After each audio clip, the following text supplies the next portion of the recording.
Hello and welcome to your week in review for this astrology and tarot horoscope for the week of July 21st through July 27.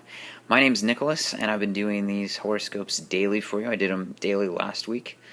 And so I always like to reflect on how the week went. How did the astrology vibe, and how did the cards play out for the day, and how did that resonate with you? It's always good to think about the lessons and the transformations you made, and more of a cohesive unit. If you just live day by day, you can only worry about tactics and worry about those things. But if you're building for something bigger, you kind of gotta reflect on what you've learned and where you're going and how it's going. So I think this is a great opportunity to do that.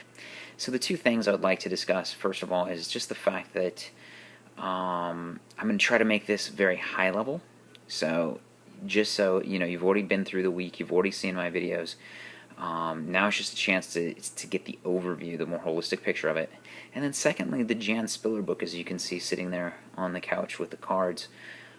This is a very powerful book, and I'm feeling really called to discuss it right now, considering we just had a tremendous new moon in Leo, or the early degrees of Leo, with the Sun and Moon conjunct early degrees of Leo, and they're pretty much conjunct Jupiter.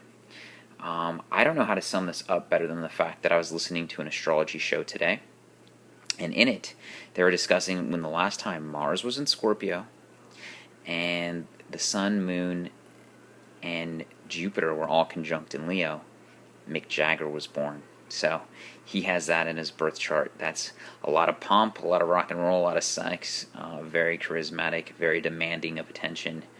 He is not my ideal rock star. I personally, more resonate with like a George Harrison, who has a Scorpio moon like me. But if you're into that pomp, I mean, look at the long-lasting career. Look at how he was able to keep that alive for pretty much his entire life. So Mick Jagger's the great example of what's going on right now and how the world's going to be rocking through in this next coming month and year. So the thing that is important, the reason why I feel called to describe this book to you, this New Moon Astrology with Jan Spiller, is because it discusses three things. One is you make a collage on the spring equinox. We've all probably missed that. On the new moon after the spring equinox, you make a collage of what you want your year to be like. It's kind of a roadmap for your year. The second thing is that she teaches a new moon ritual where you make 10 wishes on the new moon. You write down your 10 wishes within 8 hours of the new moon happening. And at the end of the month, I always like to look at those wishes again and see how the universe has opened some of those doors up to me.